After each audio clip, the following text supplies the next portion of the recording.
Shri Shantananda Sarasvati said it is possible to be a master of the world and a companion of the self simultaneously. On this occasion, I'd like to explore what that means and how that might be possible. A wonderful statement, perhaps slightly enigmatic, and are there any ways, any practical ways that we can use to approach this? Happily, the answer is to be found, or one answer at least, is to be found in the Taittiriya Upanishad, which does indeed give us practical means to come to be master of the world and companion of the self simultaneously. There are some verses which address this in a very practical way, and I'd like to go through those with you on this occasion. So first of all, being a companion of the self. How may we be a companion of the self? How is this possible? The Upanishad says, speak the truth, practice dharma, make no mistake about study. Do not neglect propitious activities, and do not be careless about learning and teaching. We can take each of these in turn. Speak the truth. It's impossible to imagine being a companion of the self if we are mendacious and deceitful. And so in a way it's self-evident that to be a companion of the self we should speak the truth. But there's a little bit more to that than meets the eye perhaps. Two things I would mention. Firstly, to speak the truth, as often as not, requires an element of courage, particularly when others around you are not speaking the truth. There's an example in history with Socrates. On one occasion, there were some generals who were falsely accused of acting improperly and sentenced to death. But it was the means by which that was done were unjust and not according to the law of Athens. And Socrates spoke up. He said, this is unjust, this is untrue.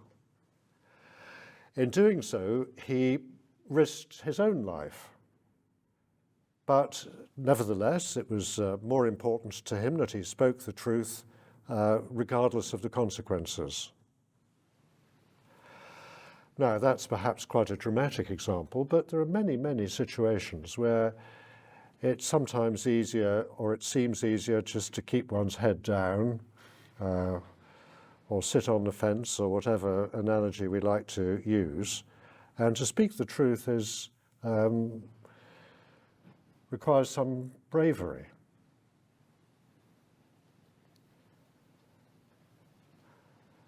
Another aspect of speaking the truth is it's not always clear what the truth is, far from it, either in a worldly sense or in a spiritual sense. In 2018, a man called Sergei Skripal and his daughter were poisoned with a deadly nerve agent in the city of Salisbury in England. They didn't die, but another person did die. And so, of course, there was a major investigation as to who did this and what were the circumstances. And the people who eventually pieced it all together was an organization comprised of an organization called Bellingcat, who specialize in what is called open source investigation. And with enormous diligence, they found the airline records, phone records, photographs from social media, all sorts of things. And over a period of time, with a great deal of care, they pieced together the movements of the two Russian agents who'd flown to London and from London gone to Salisbury and then back to London and all of this. Now, there hasn't been a trial because the two Russian agents declined to come back to England for a trial. And so what I'm saying is really just the best evidence which is available. But the best evidence is that they did indeed attempt to kill Mr. Skripal. And I think there were 17 versions emerged as to why these two Russian agents were in England. 17 different stories. And it's hard to avoid the conclusion that 17 different stories were put forward in order to confuse, to obfuscate, to deflect, and to get through the 17 different stories and actually find the truth of what happened required a lot of work and determination, which is what was done. But the example is given just to illustrate that to find out what the truth is in order to speak it, as often as not, does require quite a lot of work and effort and penetration. It's not necessarily immediately clear. And we should be careful about jumping to a conclusion about what's true. Just a bit more cautious about that. The same applies in the spiritual realm. The Russian philosopher P.D. Ouspensky spoke about when he was a young man. He said, "I already knew as an undoubted fact that beyond the thin film of false reality, there existed another reality from which, for some reason, something separated us. The miraculous was a penetration into this unknown reality." And that's a good description of the spiritual work, to penetrate beyond the thin film of false reality and enter the true reality. And again, it requires some investigation, some analysis, some determination in order for this to happen. So there's quite a lot in the first statement, to speak the truth. The second thing mentioned is to practice dharma. Dharma means law, justice, righteousness. So to practice dharma, to live lawfully. This is a wide field. And if one was to try to condense dharma into one statement, you could do a lot worse than the maxim, "Do unto others as you would have done to you. Do not do unto others that which you would not have done to you." Anyone who really takes that to heart and seeks to apply it in daily living is going to be practicing dharma. They're going to live honestly, justly, and fairly. And in doing so, they will be close to the true self. The next is make no mistake about study.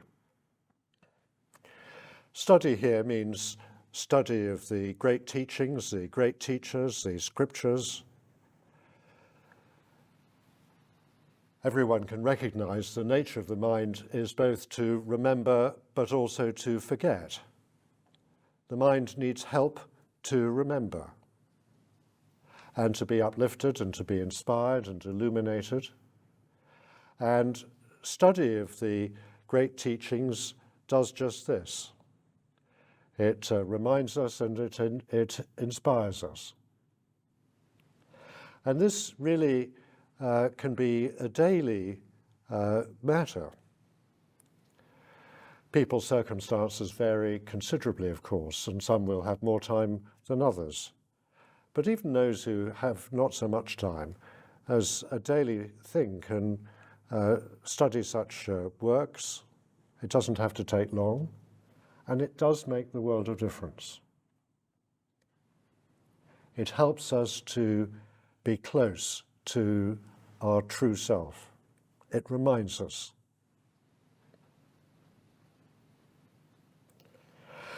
Do not neglect propitious duties, propitious activities.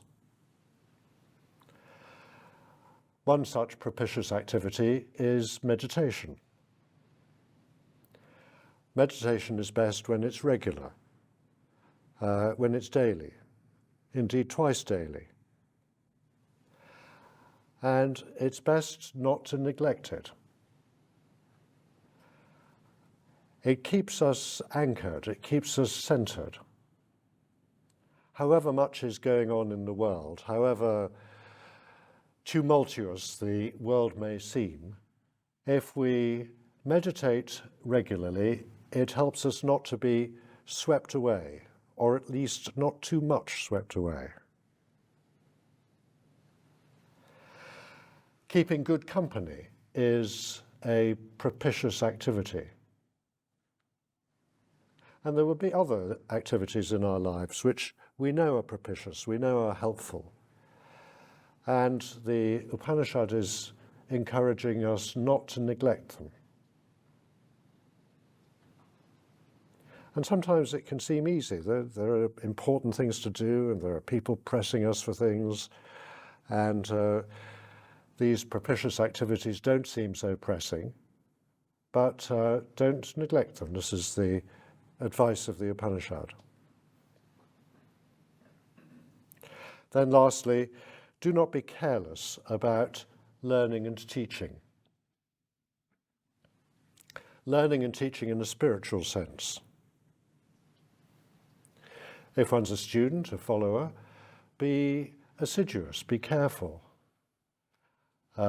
Study what has been taught, reflect on what has been taught, follow up any references that have been made in what has been taught.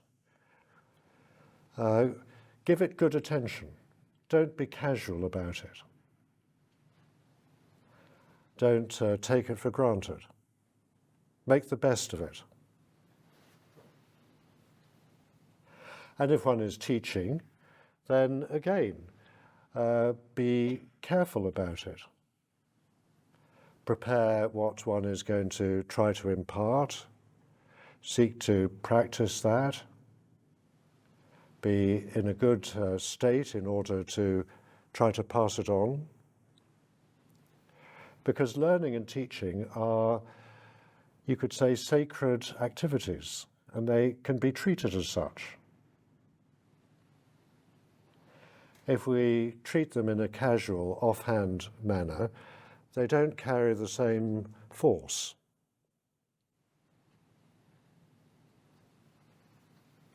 So these are a few really very practical things to help us to be a companion of the self.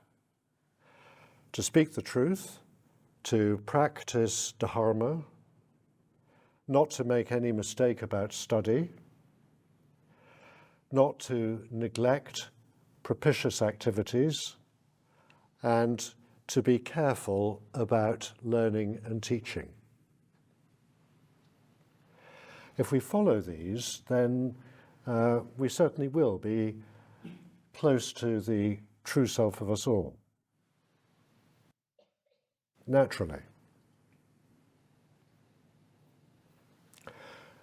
Now, this is one part of the statement. The other is to be a master of the world. How may we be a master of the world? Again, the same passage in the Upanishad gives practical advice regarding this. It says, do your duty towards the gods and ancestors, regard your mother, father, teacher, and guest as divine, act like the wise, and be generous. So we'll take these again in turn. To do our duty towards the gods. This sounds a bit strange to us, perhaps, in the West. We're not familiar with the idea of gods in this sense. But this can be understood simply in terms of universal forces or elements such as the earth, water, fire. If we take the earth provides us with food, shelter, and everything that we could want. And it does so patiently, consistently, and in abundance. And as often as not, it gets precious little thanks in return. But it would be better if we did give thanks, if we did appreciate the source of all this bounty, and we were to respect that and look after that. And so in this sense, to do our duty towards the gods, towards this universal element. The same with water. The great rivers of the world always bring with them trade, prosperity, nourishment. But if these great rivers, if the waters are siphoned off for various purposes, they run dry. If they're polluted, they don't work as they should. So water is a universal element, and we have a duty to look after it, to respect it. And then it will look after us. Fire is a most relevant topic at the moment because oil and gas contain fire. That provides the energy to make things, to keep warm, to do everything, to grow things. And just at the moment, certainly in Europe, there's a bit of a shortage of oil and gas. And it's noticed very strongly that there's a shortage. So we should understand and appreciate these universal elements, not take them for granted, not plunder them.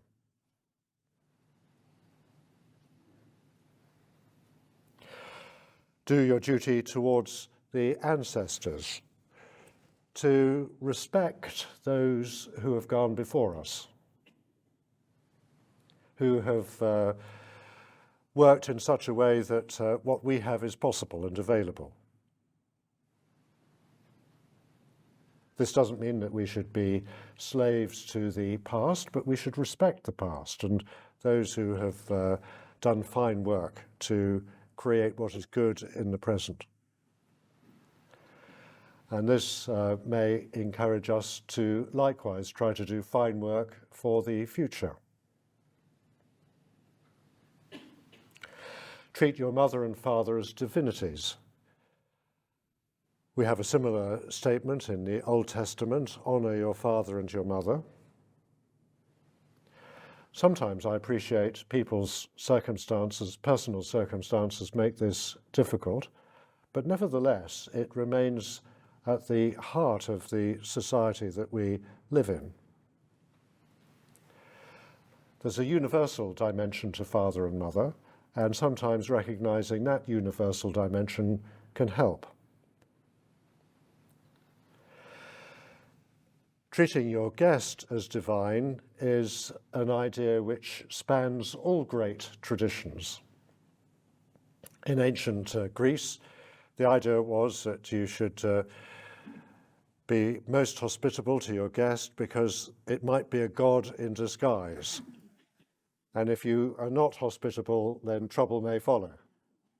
Well, whether that's so or not, I don't know. But it's self-evidently right to be open, generous, and to look after people. This is another aspect of being master of the world.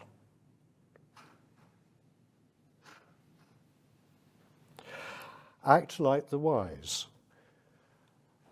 The same passage in the Upanishad gives a few indications about how the wise act.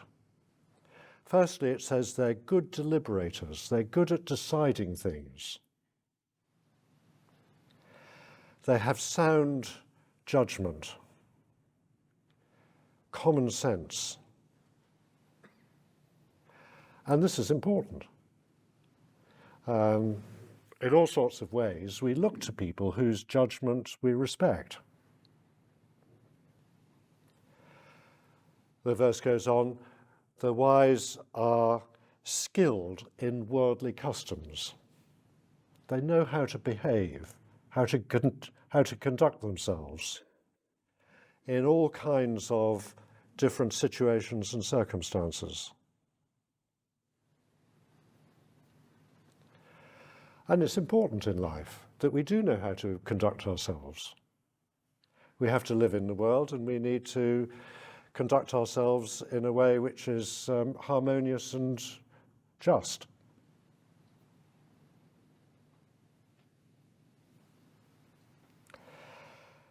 Not cruel. The wise are benevolent. They don't seek to harm anyone. This is their nature. Independent, not controlled by others. In current terms, we would say not being in somebody's pocket. We want independently minded men and women. And finally, who love dharma. It goes back to what was being said before, who love to live honestly and love to see others live honestly. And will support others in living honestly.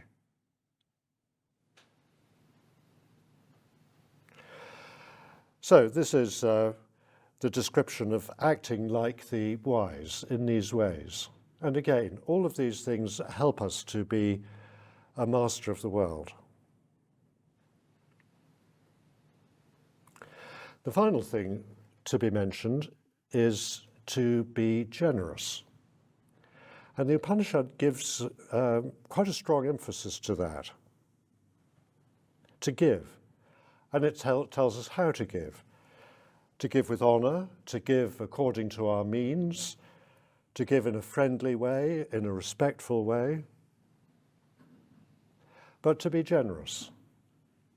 The householder can be mean, grasping, avaricious, but this is not going to help the householder be a master of the world. The real master is open and generous by nature.